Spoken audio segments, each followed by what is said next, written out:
नमस्ते बच्चों, आज मैं आप लोगों को क्षितिज भाग 2 क्लास 10 का पाठ लखनवी अंदाज का मैं समरी पढ़ाने जा रही हूँ।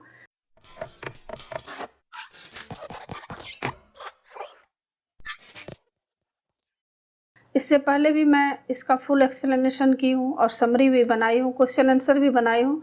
उसको देखने के लिए आप ऊपर दिए गए आई बटन पर क्लिक करके देख सकते हैं या नीचे दिए गए डिस्क्रिप्शन बॉक्स में भी देख सकते हैं या प्लेलिस्ट में जाकर देख सकते हैं। और क्लास 9, क्लास 10 कृतिका, क्षितिज, संचयन, स्पर्श का मैं सारा वीडियो बना चुकी हूँ, उसको भी आप लोग ज़रूर देख लीजिएगा। और अभी मैं आप लोगों को लखनवी अंदाज, जिनके लेखक यशपाल जी हैं, इसका मैं समरी पढ़ाने जा रही हूँ।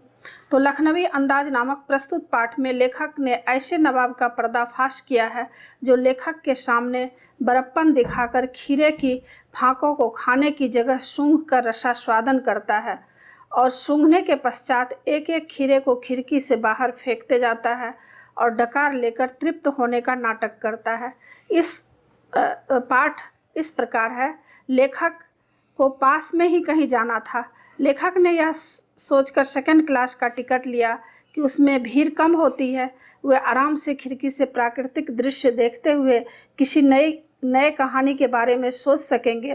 पैसेंजर ट्रेन खुलने को थी। लेखक दौड़कर एक डब्बे में चढ़े, परंतु अनुमान के विपरीत उन्हें डब्बा खाली नहीं मिला। डब्बे में पहले से ही लखनऊ की नवाबी नस्ल के एक सज्जन पालथी मारे बैठे थे।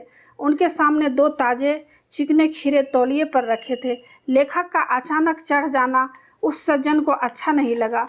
उन्होंने लेखक से मिलने में कोई दिलचस्पी नहीं दिखाई। लेखक को लगा शायद नवाब ने सेकंड क्लास का टिकट इसलिए लिया है ताकि वे अकेले यात्रा कर सके, परंतु अब उन्हें यह बिल्कुल अच्छा नहीं लग रहा था कि कोई सफ़ेद पोश उन्हें मझले दर्जे में सफ़र करता देखे।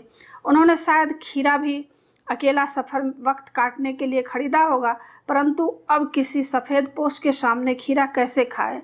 नवाब साहब खिड़की से बाहर देख रहे थे, परंतु लगातार तिरछी नज़र यानी कनखियों से लेखक की ओर देख रहे थे।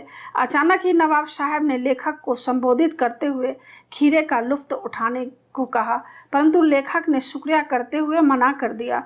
नवाब ने बहुत ढंग से खीरे को धोकर छीले, काटे और उसमें जीरा, नमक, मिर्च बुरककर तौलिए पर सजाते हुए फिर लेखक को खाने को कहा, किंतु वे एक बार मना कर चुके थे, इसलिए आत्मसम्मान बनाए रखने के लिए दूसरी बार पेट खराब होने का बहाना बनाया। लेखक ने मन ही मन सोचा कि मियाँ रईस बनते हैं, लेकिन लोगों की नज़र से बच सकने के ख्याल में अपनी असलियत पर उतर आए हैं। नवाब साहब खीरे की एक एक फांक को उठाकर होठों तक ले गए, उसको सूंघा।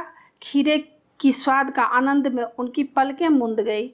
मुंह में आए पानी का घूंट गले से उतर गया। तब नवाब साहब ने फांक को खिड़की से बाहर छोड़ दिया। इसी प्रकार एक एक करके फांकों को उठाकर सूंघते और फेंकते गए। सारे फांकों को फेंकने के बाद उन्होंने तौलिए से हाथ और होठों को पोंछा, फिर गर्व से लेखक की ओर देखा और इस नायाब इस्तेमाल से थक कर लेट गए।